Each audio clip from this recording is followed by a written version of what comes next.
اعوذ باللہ من الشیطان الرجیم بسم اللہ الرحمن الرحیم۔ اور پھر آگے ان کی ایک اور خصلت بیان کی ہے یہودیوں کی، وہ یہ کہ بعض اوقات اگر کوئی کام ان سے ایسا سرزد ہو جاتا جو ظاہر میں اچھا ہوتا تو وہ اس کے اوپر بڑے اتراتے تھے اور لوگوں کے سامنے اس کی پر خوشی کا اظہار کرتے تھے، اور اس کے ساتھ نہ صرف یہ کہ ان کاموں پر اتراتے تھے جو واقعی انہوں نے کیے، اس کے علاوہ جو کیے بھی نہیں، اور لوگوں کو یہ باور کرانے کی کوشش کرتے تھے کہ ہم نے یہ اچھے کام کیے ہیں تاکہ اس پر بھی ان کی تعریف ہو۔ تو جو کام کیے ہی نہیں ان کے اوپر بھی تعریف چاہتے تھے۔ تو فرمایا کہ لا تحسب الذین یفرحون بما آتوا، تم ہرگز گمان نہ کرنا ان لوگوں کے بارے میں جو یفرحون، جو خوش ہوتے ہیں۔ خوش کے اندر تھوڑا سا پہلو اترانے کا بھی داخل ہے۔ بما آتوا، خوش ہوتے ہیں ان اعمال پر یا ان کاموں پر جو انہوں نے کیے۔ وَيُحِبُّونَ أَن يُحْمَدُوا بِمَا لَمْ يَفْعَلُوا، اور وہ چاہتے ہیں کہ ان کی تعریف کی جائے ان کاموں پر بھی جو کیے ہی نہیں انہوں نے۔ فَلَا تَحْسَبَنَّهُمْ بِمَفَازَةٍ مِنَ الْعَذَابِ، تو ان کے بارے میں ہرگز نہ سمجھنا کہ وہ عذاب سے بچنے میں کامیاب ہو جائیں گے، ایسا نہیں ہوگا۔ وَلَهُمْ عَذَابٌ أَلِيمٌ، ان کو دردناک عذاب ہوگا۔ اور یہ عذاب دینا اور ثواب دینا اور فیصلے کرنا یہ سارا اللہ کے ہاتھ میں ہے۔ للہ ملک السماوات والارض، اللہ ہی کے لیے ہے آسمان اور زمین کی سلطنت۔ واللہ علی کل شیء قدیر، اور اللہ ہر چیز پر قدرت رکھتا ہے۔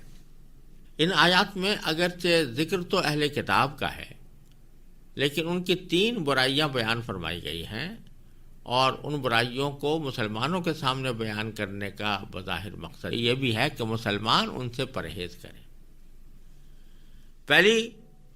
خرابی تو یہ بیان فرمائی گئی کہ یہ تورات کے احکام کو چھپاتے ہیں، اور چھپانے کا مقصود کیا ہوتا ہے؟ آگے خود اللہ تعالیٰ نے بتایا کہ وہ اس کے ذریعے اپنے دنیاوی مفاد حاصل کرتے ہیں اور تھوڑی سی قیمت خرید لیتے ہیں، تو مول لے لیتے ہیں کچھ تھوڑی سی قیمت۔ تو اللہ تبارک و تعالیٰ فرما رہے ہیں کہ یہ کتنی بری بات ہے۔ تو یہ پتہ چلا کہ اگر کسی شخص کو کوئی علم حاصل ہے تو اس علم کو چھپانے کا اس کے لیے کوئی جواز نہیں ہے۔ کسی دینی مصلحت سے کسی وقت میں کوئی آدمی کوئی بات بیان نہ کرے تو یہ الگ بات ہے، کیونکہ بعض اوقات ایسا ہوتا ہے کہ ایک دینی مسئلہ قدر پیچیدہ ہے اور سامنے سننے والا اس کی پوری حقیقت کا ادراک نہیں کر سکتا، تو اس وقت اس کے سامنے بیان کرنے سے اندیشہ غلط فہمی پیدا ہو جانے کا۔ یہ حالت تو مستثنیٰ ہے، لیکن عام حالات میں جب کسی شخص کو کوئی دین کی بات معلوم ہے تو وہ جان بوجھ کر اس لیے چھپائے تاکہ کہیں مجھ پر کوئی الزام نہ لگ جائے، تو یہ بڑے گناہ کی بات ہے۔ اس کو لوگوں کے سامنے واضح طریقے پر بیان کرنا چاہیے۔ ایک سبق تو ہمیں یہ مل رہا ہے۔ دوسری خرابی جو ان کی بیان فرمائی گئی ہے، اور اس میں ہمیں بھی تنبیہ ہے، وہ یہ کہ جو کام یہ کرتے ہیں، یعنی کوئی اچھا کام اگر کبھی کر لیا تو اس کے اوپر بڑے اکڑتے ہیں، بڑے خوش ہوتے ہیں۔ خوش ہونے کی حد تک تو خیر کوئی بات نہیں ہے۔ حدیث میں آتا ہے کہ اذا سرت کا حسنتک وساءت کا سیئتک فانت مومن، اگر تمہیں اچھا کام تم سے سرزد ہوتا ہے، اس پر تمہارا دل خوش ہوتا ہے، تو یہ کوئی ایمان کے خلاف بات نہیں ہے۔ لیکن ایک تو ہے خوشی ہو جانا دل میں، اور ایک یہ ہے کہ اس خوشی کا اس طرح اظہار کرنا کہ ایک تو اس سے ریاکاری بھی ہو، اور ایسا اظہار کرنا جس سے کہ دوسروں کے اوپر اپنی بڑائی کا اظہار بھی ہو، یہ سب مل کر یہ فرح بنتے ہیں۔ اسی کو سورہ لقمان میں فرمایا کہ لا تفرح ان اللہ لا يحب الفرحین، تو اللہ تعالیٰ نے فرمایا کہ ایسی خوشی جس سے ایک تو تم دوسرے پر اپنی بڑائی جتاؤ اور دوسرے اس کو اپنا کمال سمجھو، یہ ایسی خوشی جو ہے وہ منع ہے۔ لہذا اگر کسی کو کوئی نیک عمل کرنے کی توفیق ہوئی ہے تو اس کا کام یہ ہے کہ وہ ایک طرف تو اللہ تعالیٰ کا شکر ادا کرے کہ یا اللہ آپ نے مجھے اس کی توفیق عطا فرمائی، اس پر دل میں خوش بھی ہو کہ الحمدللہ اللہ تعالیٰ نے یہ کام مجھ سے لے لیا، اس پر بھی کوئی مذائقہ نہیں ہے، اور اس خوشی کا اظہار اگر دوسروں کے سامنے بھی ہو جائے اللہ تعالیٰ کے شکر کے ساتھ، اس میں بھی کوئی مذائقہ نہیں ہے۔ لیکن دوسروں کے سامنے اس طرح ذکر کرنا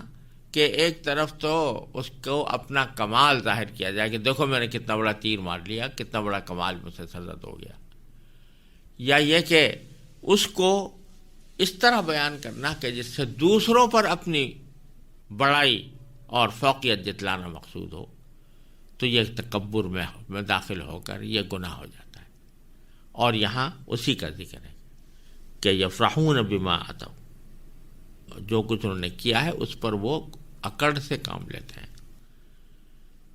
تیسری برائی جو بیان کی وہ اس سے زیادہ خطرناک ہے کہ یحبون ان یحمدوا بما لم یفعلوا، وہ چاہتے ہیں کہ ان کی تعریف ایسے کاموں پر کی جائے جو انہیں کیے ہی نہیں۔ یہ بھی ایک انسانی نفس کی ایک بیماری ہے کہ چونکہ طبیعت کو دوسروں کی تعریف پسند آتی ہے اور دل چاہتا ہے کہ دوسرے میری تعریف کریں، تو تعریف کے ہر موقع کو انسان اختیار کرنے کی کوشش کرتا ہے، یہاں تک کہ اس کے دل میں بعض اوقات یہ خیال پیدا ہوتا ہے ایک کام کیا تو نہیں ہے اس نے، لیکن چاہتا ہے کہ دوسرے لوگ یہ سمجھیں کہ میں نے کیا ہے اور اس کی بنیاد پر وہ تعریف کریں۔ یہ بھی ایک انسانی نفس کی چوری ہوتی ہے جو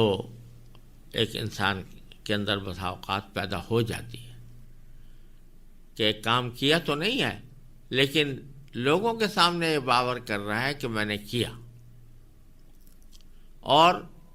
اس کے اوپر لوگوں کی تعریف حاصل ہو، تو یہ ڈبل جرم ہو گیا۔ ایک تو جو کام کیا نہیں اس کو کسی طرح باور کرانا کہ میں نے کیا ہے، یا دوسروں پر یہ ظاہر کرنا کہ میں نے کیا ہے، یا اگر دوسروں پر ظاہر ہو گیا ہے تو اس کی تردید نہ کرنا، تو یہ سب در حقیقت ایک طرح سے غلط بیان ہی ہے۔ اور دوسرا کام اس کے اوپر کہ تعریف حاصل کرنے کی فکر، تعریف کی فکر جب پیدا ہو جائے تو یہی انسان کے اندر حب جاہ پیدا کرتی ہے اور ریاکاری کے جذبات پیدا کرتی ہے۔ اس واسطے یہ کوئی اچھی صفت نہیں ہے کہ آدمی اس فکر میں لگا رہے کہ مجھے دوسروں کی تعریف حاصل ہو۔ تو اللہ تبارک و تعالی یہ فرماتے ہیں کہ جو لوگ ایسا کرتے ہیں، یعنی دو جرم کرتے ہیں، ایک تو اپنے کیے پر اکڑتے ہیں، اور جو کوئی کام نہیں کیا اس پر بھی تعریف چاہتے ہیں دوسروں کی کہ مجھے تعریف ملے، تو ان کو یہ نہ سمجھنا کہ یہ لوگ عذاب سے بچنے میں کامیاب ہو جائیں گے، ہرگز نہیں ہوں گے۔ لہم عذاب علیم، ان کے لیے سخت عذاب ہے۔ اور اللہ تبارک و تعالی جس طرح جزا دینے پر قادر ہے، سزا دینے پر بھی قادر ہے، اور جس طرح دشمنوں کو کسی وقتی طور پر کامیابی دینے پر قادر ہے، اسی طرح دشمنوں کو ناکام بنانے پر بھی قادر ہے۔ چنانچہ اس میں فرمایا وَلِلَّهِ مُلْكُ السَّمَاوَاتِ وَالْأَرْضِ، اللہ ہی کے لیے ہے آسمان اور زمین کی سلطنت، واللہ علی کل شیء قدیر، اور اللہ تعالی ہر چیز پر مکمل قدرت رکھتا ہے۔